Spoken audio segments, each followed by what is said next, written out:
नमस्कार, मी सुवर्णा जोशी. महाप्राईम टाईममध्ये सुरुवातच एका ब्रेकिंग न्यूजने आपण करतो आहोत. भारत ब्राझीलला लस पुरवणार आहे. कोरोनाच्या लसी भारत ब्राझीलला पुरवणार आहे. कोवॅक्सिन लसीची ब्राझीलला निर्यात होणार आहे. भारत कोवॅक्सिनचा पुरवठा ब्राझीलला करणार असल्याची माहिती समोर येते. भारत बायोटेकचा ब्राझीलसोबत करार झाल्याचंही समोर येत आहे. महत्त्वाची बातमी आहे. कोवॅक्सिन आणि कोविशिल्ड या भारतीय बनावटीच्या लसी आहेत. आजच इंडियन मेडिकल असोसिएशनने सुद्धा त्याला मान्यता दिलेली आहे आणि अशा सगळ्या घडामोडी घडत असताना अशा एक चांगल्या सकारात्मक बातम्या समोर येत असतानाच भारत ब्राझीलला कोरोना लसीचा पुरवठा करणार आहे. कोवॅक्सिनचा पुरवठा केला जाणार आहे. भारत बायोटेकची कोवॅक्सिन ही लस आहे जिचा ब्राझीलसोबत करार झाला आहे. त्यामुळे भारतातून आता कोवॅक्सिन या लसीचे डोस ब्राझीलला जातील. तर कोरोना लसीकरणाची तयारी पूर्ण झालेली आहे. आज राज्याला 9,63,000 डोस मिळालेले आहेत. 511 ठिकाणी लसीकरण केंद्र सज्ज ठेवण्यात आलेली आहेत. दररोज 100 जणांना कोरोना लस दिली जाणार आहे अशी माहिती मिळते.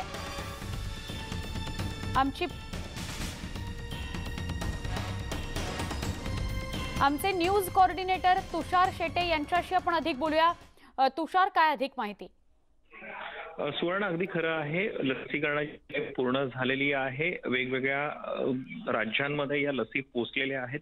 मुंबईमध्ये सुद्धा लसीकरण केलं जाणार आहे. त्याचसोबत राज्याला जवळपास 9,63,000 डोस मिळालेले आहेत. पहिल्या टप्प्यामध्ये जे आरोग्य योद्धे असतील, हेल्थ सेक्टरमधले कर्मचारी असतील, त्यांना ही लस दिली जाणार आहे आणि जवळपास 511 ठिकाणी ही लसीकरणाची सोय केली गेलेली आहे. आपण पाहतोय गेल्या काही दिवसांपासून या लसीकरणाचे मॉक ड्रिल किंबहुना ट्रायल्स पूर्ण झालेले होते.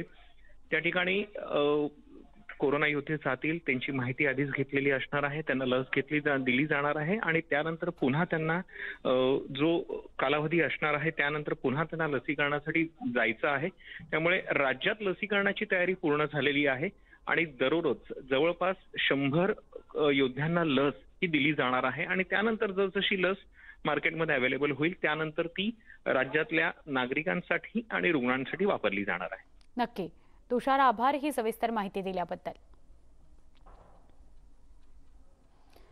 भारतीय लशींना IMA म्हणजेच इंडियन मेडिकल असोसिएशनची मान्यता मिळालेली आहे. कोविशिल्ड आणि कोवॅक्सिन या दोन्ही लसींना मान्यता मिळालेली आहे. नीती आयोगाचे सदस्य डॉ. पॉल यांनी या संदर्भातली माहिती दिली. आज दिवसभरात ही देखील एक महत्त्वाची घडामोड समोर आली. IMA इंडियन मेडिकल असोसिएशनने कोवॅक्सिन आणि कोविशिल्ड या दोन्ही लसींना मान्यता दिलेली आहे.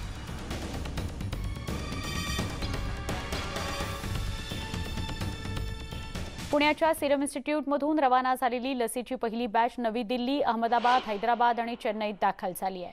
एअर इंडिया, स्पाइसजेट, गो एअर आणि इंडिया गो या 4 एअरलाइन्सच्या एकूण 9 फ्लाईट्समधून पहिली बॅच रवाना होतीये. आज एकूण 56,50,000 लसीचे डोस देशातील 13 शहरांमध्ये पोहोचणार आहेत. यामध्ये बंगळुरू, कोलकाता, पाटणा, चंदीगड, विजयवाडा आणि अन्य शहरांचा यात समावेश आहे. केंद्रीय नागरी उड्डाण मंत्री हरदीप सिंग पुरी यांनी ट्विट करून ही माहिती दिली आहे.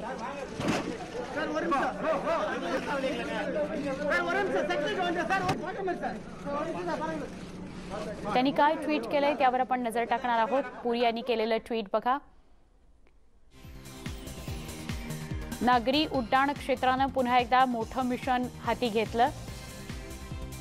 लसीची वाहतूक सुरू झालेली आहे. स्पाइसजेट आणि गो एअरचे पहिलं फ्लाईट रवाना झालेलं आहे. एअर इंडिया, स्पाइसजेट, गो एअर आणि इंडिगोमधून एकूण 9 फ्लाईट्स ऑपरेट करणार आहेत आणि यातून लसीचे 56.50 लाख डोस नेण्यात येतील. दिल्ली, चेन्नई, कोलकाता, गुवाहाटी, शिलाँग, अहमदाबाद, हैदराबाद, विजयवाडा, भुवनेश्वर, पाटणा, बंगळुरू, लखनौ आणि चंदीगडला आज लसीचे डोस पोहोचवण्यात येतील.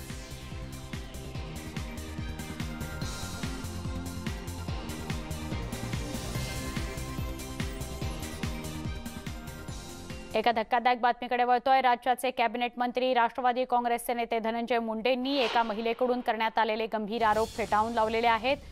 या तरुणीनं धनंजय मुंडेंविरोधात ओशिवारा पोलीस स्थानकात तक्रार दाखल केलेली आहे। त्यानंतर एकच खळबळ उडाली।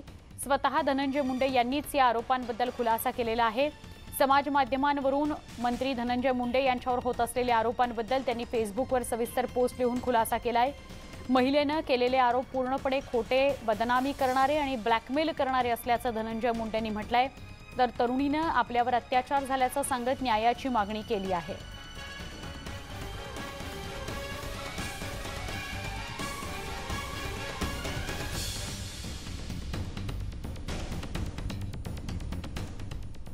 इतर राज्यांच्या तुलनेत महाराष्ट्रातील उद्योगांना स्वस्त दरात वीज देण्याबाबत सरकार सकारात्मक असून पुढील महिन्याभरात याबाबत ठोस निर्णय होण्याची शक्यता आहे।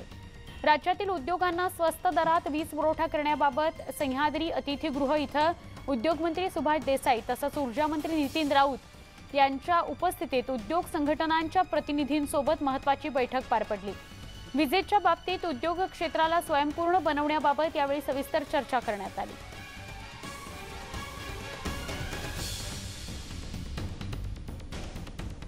पीओपीचा वापर आणि पर्यावरणावर होणारे परिणाम याबाबत अभ्यास करण्यासाठी अभ्यासगट स्थापन करण्यात आल्यानं या कमिटीचा अहवाल येईपर्यंत पीओपीवरील बंदी स्थगित करण्यात यावी असे निर्देश केंद्रीय पर्यावरण मंत्री प्रकाश जावडेकर यांनी दिले। त्यामुळे माघी गणेशोत्सवात पीओपीच्या मूर्तीवर बंदी राहणार नाहीये अशी माहिती भाजप नेते आशिष शेलार यांनी दिली। महाराष्ट्रातील सुमारे 5 लाख मूर्तिकार, कारागीर यांचं गाऱ्हाणं पुन्हा भाजप नेते आमदार ॲडव्होकेट आशिष शेलार यांनी केंद्रीय मंत्री प्रकाश जावडेकर यांच्याकडे मांडलं। महाराष्ट्रात माघी गणेशोत्सव अवघ्या काही दिवसांवर आलाय, त्याबाबत तोडगा काढावा अशी विनंती आमदार ॲडव्होकेट आशिष शेलार यांनी मंत्री जावडेकर यांना केलेली होती। त्यावर ही स्थगिती समोर आली आहे। मुंबईतील महत्त्वाच्या अशा वांद्रे वर्सोवा सी लिंक आणि वर्सोवा विरार सी लिंक या 2 प्रकल्पांचा मुख्यमंत्री उद्धव ठाकरे यांनी आढावा घेतला।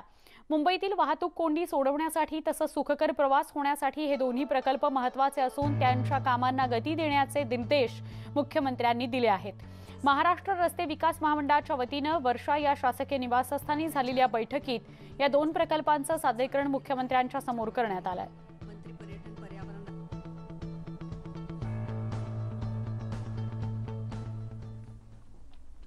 मराठा आरक्षण प्रकरणी आज अशोक चव्हाणांनी शरद पवारांची भेट घेतली। पंतप्रधान नरेंद्र मोदी यांची भेट घेण्याकरता शरद पवार यांनी या संदर्भात लक्ष घालावं अशी मागणी त्यांनी केली। सार्वजनिक बांधकाम मंत्री अशोक चव्हाणांनी या सगळ्या संदर्भात माहिती दिली। शरद पवारांना भेटल्यानंतर सकारात्मक भूमिका घेऊन केंद्र सरकारने मराठा आरक्षणाच्या समर्थनार्थ भूमिका घ्यावी अशा प्रकारची मागणी आम्ही सेंट्रल गव्हर्नमेंटला करणार आहोत। म्हणून प्राईम मिनिस्टरला भेटून एक सर्वपक्षीय शिष्टमंडळ, कारण हा कायदा जेव्हा सभागृहात पारित झाला महाराष्ट्रामध्ये तेव्हा सर्व पक्षाच्या आमदारांनी कोणाचा विरोध नव्हता, एकमताने हा कायदा झाला। त्यामुळे आताही सुद्धा निर्णय घेत असताना एकमताने सर्वच पार्लमेंटचे सदस्य जे आहेत महाराष्ट्रातले त्यांनी तिथे जावं आणि आपली भूमिका त्या ठिकाणी प्राईम मिनिस्टरला विनंती करावी हा हेतू होता। आणि पवार साहेबांना अशी मी विनंती केली की आपण हे त्याच्यामध्ये म्हणले मी नक्की लक्ष घालतो आणि मी सुद्धा त्याच्यामध्ये पुढाकार घेऊन सदस्यांना सांगण्याचा माझ्याकडून प्रयत्न राहील। दरम्यान मराठा आरक्षणाबाबत भाजप नेते आशिष शेलार यांनी नवी दिल्लीत जाऊन राष्ट्रवादी काँग्रेसचे अध्यक्ष शरद पवारांचीही भेट घेतली। आरक्षण विषयामध्ये मराठा समाजातील युवकांच्या ज्या भावना आहेत त्या पवार साहेबांना माहितीच आहेत, त्या अतिशय तीव्र आहेत आणि त्या आरक्षण विषयामध्ये सर्वोच्च न्यायालयामध्ये सुद्धा राज्य सरकारच्या बाजू मांडताना असलेल्या विषयातले गांभीर्य हेही पवार साहेबांना माहिती आहे। पण या सगळ्या विषयात त्या संपूर्ण विषयावर राज्य सरकारने मराठा आरक्षणाच्या विषयातली भूमिका आणि आरक्षण या विषयात तातडीने योग्य कायदेशीर पावलं लगेच उचलावीत यासाठीची सुद्धा चर्चा मी त्यांच्याबरोबर केली। सर्वांकरता लोकल प्रवासाबाबत या आठवड्यात घोषणा होण्याची शक्यता आहे। गर्दी नियोजनासाठी राज्य सरकारकडून सर्वसामान्यांसाठी चेन्नई पॅटर्न अंतर्गत प्रवास मुभा मिळण्याची शक्यता वर्तवली जाते। यानुसार महिलांना पूर्ण वेळ आणि उर्वरित प्रवाशांना गर्दीच्या वेळी वगळता लोकलनं प्रवास करण्याची अनुमती मिळण्याची शक्यता आहे। मुंबईमधील लोकल सेवेसाठी चेन्नई पॅटर्नचा वापर होतोय। चेन्नई रेल्वेच्या धर्तीवरच मुंबई लोकलमध्ये सर्वप्रथम अत्यावश्यक आणि त्यानंतर विनागर्दीच्या वेळेत महिलांना प्रवास मुभा देण्यात आली। तिसरा आणि निर्णायक टप्पा, ज्यात चेन्नई पॅटर्न अर्थात महिलांना पूर्ण वेळ आणि पुरुषांना मर्यादित वेळेत प्रवास मुभा देण्याबाबतचा प्रस्ताव देण्यात आल्याची माहिती राज्य सरकारमधल्या अधिकाऱ्यांनी दिली आहे। त्यामुळे राज्यातही तिसऱ्या टप्प्यात पुरुषांना मर्यादित वेळेत प्रवास करण्याची मुभा मिळण्याची शक्यता आहे।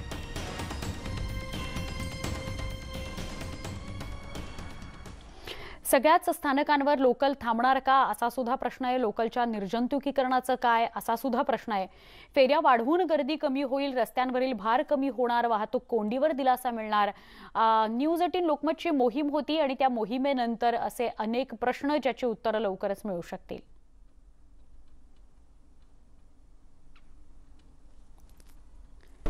मुंबईची लोकल ही सकाळी कार्यालयीन वेळेत सुरू झाली पाहिजे, अशी मागणी सर्वसामान्य प्रवाशांनी केली आहे। नोकरदार वर्गाला लोकल ट्रेनची खरी आवश्यकता असल्याचं प्रवाशांनी यावेळी म्हटलंय। प्रवाशांनी सरकारकडे काय मागणी केली पाहूयात। ऑफिस जाणाऱ्यांसाठी टाइम म्हणजे असाव्या, हे चालू कराव्या कॉमनसाठी, पण टायमिंगनुसार ट्रेन चालू कराव्या अशी माझी इच्छा आहे। कारण की अजूनही ट्रेन लोकल चालू नाही आहेत, तरीही गर्दी खूप वाढत चाललेली आहे। तर सर्वसामान्य सगळे टायमिंगचं सुरळीत केले तर अजून गर्दी वाढण्याची शक्यता है। को तो दुकान वगैरह खुलना रहता है, हमको तो बहुत ज़्यादा तकलीफ है। तो हम लोगों को तो सुबह में जाना ही है ना, 8 साढ़े 8 बजे दुकान खोलना है हमारे को। अब वही हम लोग को टाइम मिलता नहीं, भी बस से आते हैं हम लोग तो हमारे को 3-3 घंटा 4-4 घंटा उसमें घुस जाता है, तो हमारा पूरा दिन खराब हो जाता है उससे।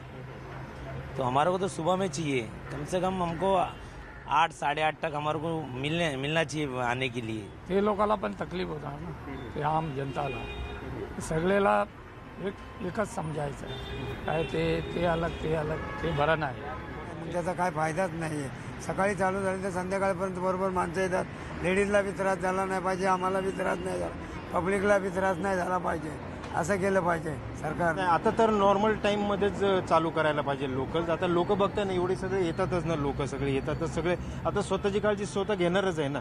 आता सगळ्यांच्या पोटावर आलेलं आहे। आता तर म्हणजे माननीय उद्धव साहेब यांना विनंती करतो की भाई तुम्ही लवकरात लवकर लोकल ट्रेन चालू करा, लोकांचे फार हाल होतात। पण त्याचा काय फायदा होणार आहे सर, काहीच मतलब नाही। कारण की ऑफिसवाले जे टायमिंग आहे तेच 11 आणि 10:30 10-11 नंतर, 7च्या आधी आणि 10 नंतर काय मतलबच नाही। ऑफिस सगळे 5-5:30 तर बंद होऊन जातात 6 वाजेपर्यंत। लोकांनी मग इतके वेळ कुठे थांबायचं, कसं ॲडजस्ट होणार? मग त्यांना परत ते बसमध्येच जावं लागणार आहे।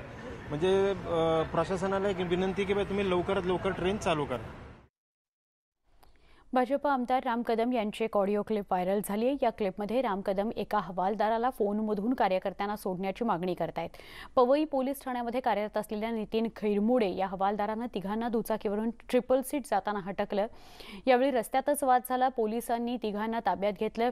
तिघांनीही हवालदार खैरमुडे हे रिक्षातून घेऊन जात होते, त्यावेळी कार्यकर्त्यांनी हवालदाराला रिक्षातच मारहाण केली असा आरोप आहे। यानंतर पोलिसांनी त्यांच्यावर सरकारी कामात अडथळा आणल्याप्रकरणी गुन्हा दाखल केलाय।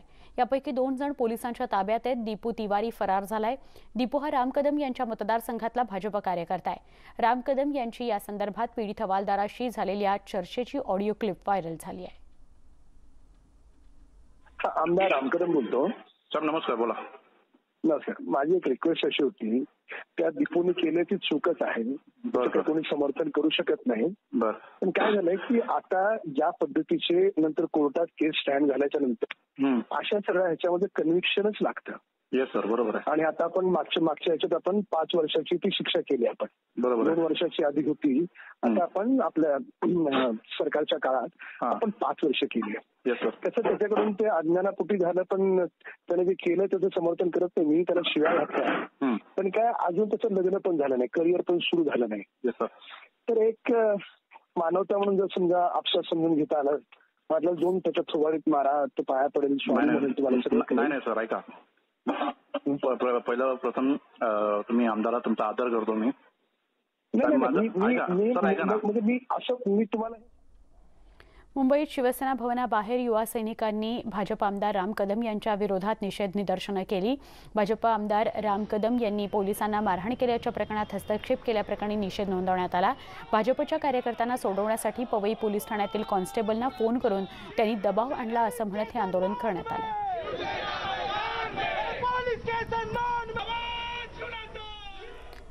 तर वांद्रे पूर्व इथल्या जिल्हाधिकारी कार्यालयाबाहेर युवा सेना सचिव वरुण सरदेसाई यांच्या उपस्थितीत शिवसैनिकांनी निदर्शनं केली आणि राम कदम यांचा प्रतिकात्मक पुतळा ज्याला बांगड्या भरून जोडे मारण्यात आले।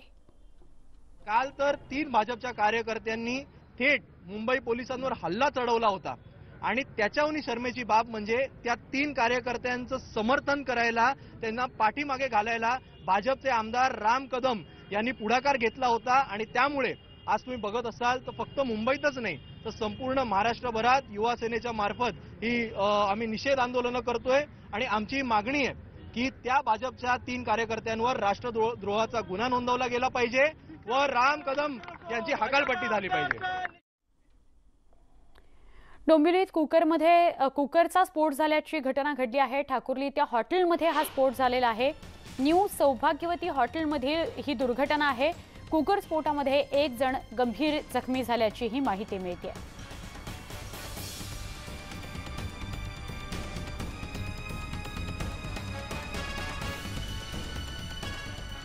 तर भिवंडीमध्ये पुन्हा एकदा गोळीबाराची घटना घडली। एका महिलेवर 2 अज्ञात हल्लेखोरांनी केलेल्या गोळीबाराच्या घटनेत एक महिला गंभीर जखमी झाली आहे। जयश्री देडे असं या जखमी महिलेचं नाव आहे। शिवराम देडे आणि त्यांच्या पत्नी जयश्री काल्हेर गावात राहतात।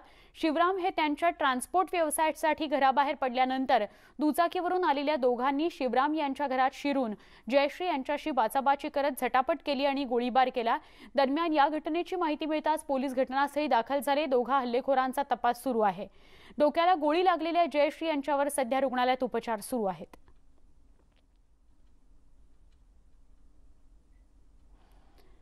पनवेलकरांना नव्या वर्षात मालमत्ता कर भरावा लागणार आहे। 4 वर्षांपूर्वी स्थापन झालेल्या पनवेल महापालिकेने अजूनपर्यंत मालमत्ता कर लागू केला नव्हता। मात्र आता महापालिकेने मालमत्ता कर लागू करून तब्बल 40% नागरिकांना मालमत्ता कर भरण्यासाठी नोटीस पाठवली आहे। पुढील महिन्यांपासून पनवेलकरांना मालमत्ता कर भरावा लागणार आहे। इथे एक छोटासा ब्रेक, लगेच भेटतोय। पहा फक्त न्यूज 18 लोकमत।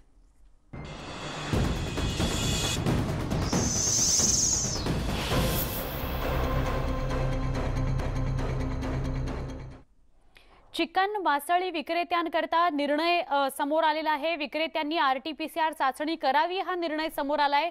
परभणीच्या जिल्हाधिकाऱ्यांनी तसे आदेशच काढलेले आहेत। जिल्हाधिकारी दीपक मुगळीकर यांनी असे आदेश काढलेत। परभणीकरांसाठी अत्यंत महत्त्वाची बातमी आहे। विक्रेत्यांना RT-PCR चाचणी करावी लागणार आहे। जिल्हाधिकाऱ्यांनी तसे आदेश काढलेले आहेत।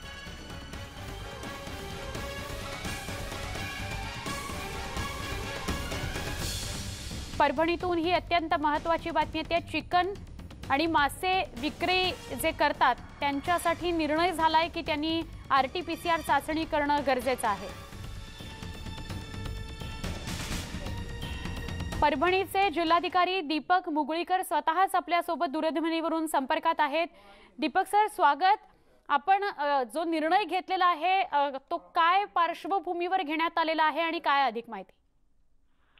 नमस्कार। बर्ड फ्लूच्या पार्श्वभूमीवरती मनपा आयुक्त आणि नगर परिषदेचे मुख्याधिकारी जे आहेत त्यांना मी अशा सूचना दिलेल्या आहेत की ज्या ठिकाणी चिकन, अंडी आणि मटन याची विक्री होते, ज्या दुकानांमध्ये ही विक्री होते त्या दुकानांची आपण तपासणी करावी, स्वच्छतेची तपासणी करावी। त्यानंतर त्या दुकानामध्ये येणारे पक्षी कुठून येत आहेत, कारण आपण बर्ड फ्लूच्या पार्श्वभूमीवरती सर्व्हिलन्स झोन डिक्लेअर करतो आहोत। 10 किलोमीटरच्या परिसरामध्ये विक्री आणि खरेदी याला मनाई केलेली आहे, त्याची पण तपासणी करावी आणि इतर ठिकाणच्या पण सर्वसाधारण तपासण्या कराव्यात अशा त्या सूचना दिलेल्या आहेत। मात्र कोविडच्या पार्श्वभूमीवरती काय झालेलं आहे की परभणी जिल्ह्यामध्ये RT-PCR टेस्ट वाढवण्याबाबत वरिष्ठांनी आदेशित केलेला आहे। त्यामुळे ज्या घटकांचा जनतेचा मोठ्या प्रमाणावरती संबंध येतो, उदाहरणार्थ व्यापारी आस्थापना आहेत, फळ विक्रेते आहेत, भाजी विक्रेते, दूध विक्रेते, चिकन, अंडी, मटन आणि ऑटो रिक्षा चालक असतील किंवा खानावळीत काम करणारे लोक असतील, या सर्वांचेच RT-PCR टेस्ट करून घ्यावेत असंही आपण आदेशित केलेलं आहे। म्हणजे सगळ्यांच्याच RT-PCR टेस्ट कोविडच्या पार्श्वभूमीवरती आपण करतो आहोत आणि बर्ड फ्लूच्या पार्श्वभूमीवरती आपण दुकानांची तपासणी करतो आहोत। ओके दीपक सर, आभार। आपण ही सविस्तर माहिती दिल्याबद्दल। खबरदारीचे उपाय म्हणून हे सगळे आदेश देण्यात आलेले आहेत। परभणीतून स्वतः जिल्हाधिकारी आपल्या सोबत होते दूरध्वनीवरून। मुंबई महानगरपालिका शालेय विद्यार्थ्यांकरता येत्या 2 वर्षांसाठी मास्क खरेदी करणार आहे। मास्क खरेदी करण्याची निविदा प्रक्रिया पूर्ण झालेली असून लवकरच टेंडर दिलं जाणार आहे, परंतु ही माहिती बाहेर येताच राजकीय पक्षांचा या टेंडरला विरोध सुरू झाला। मुंबई महापालिकेच्या शाळेत शिकणाऱ्या 3.25 लाख विद्यार्थ्यांकरता तब्बल 75 लाख मास्क खरेदी केले जाणार आहेत। प्रत्येक विद्यार्थ्याला 25 या प्रमाणात हे मास्क 2 वर्ष पुरतील असं अपेक्षित आहे। हे मास्क तब्बल 30 वेळा धुवून वापरता येतील असे आहेत आणि त्यासाठी 20 कोटी रुपये मोजले जाणार आहेत। मुळात 2 वर्षांसाठी मास्क एकाच वेळी का खरेदी केले जात आहेत यावर नगरसेवकांचा आक्षेप आहे। शिक्षक संघटनांनीही या खरेदीला विरोध केला आहे।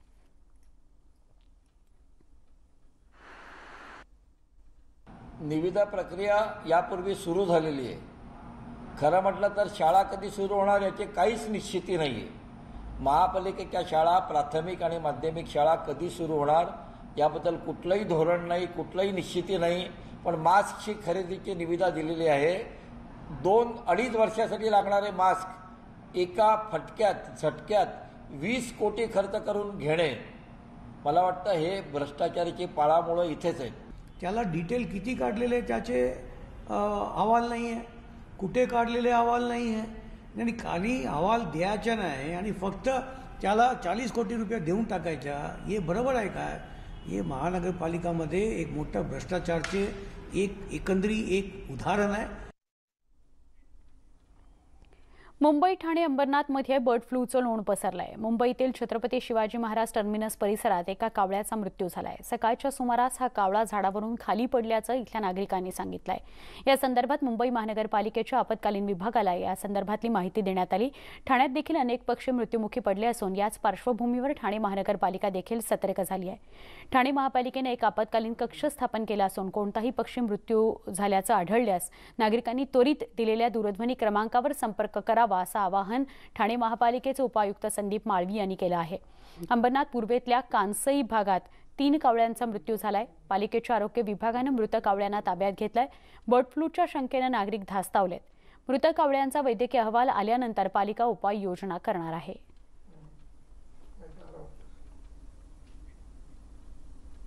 या सगळ्या घडामोडींसह महा प्राईम टाइम मध्ये इथेच थांबतोय। पहा फक्त न्यूज 18 लोकमत।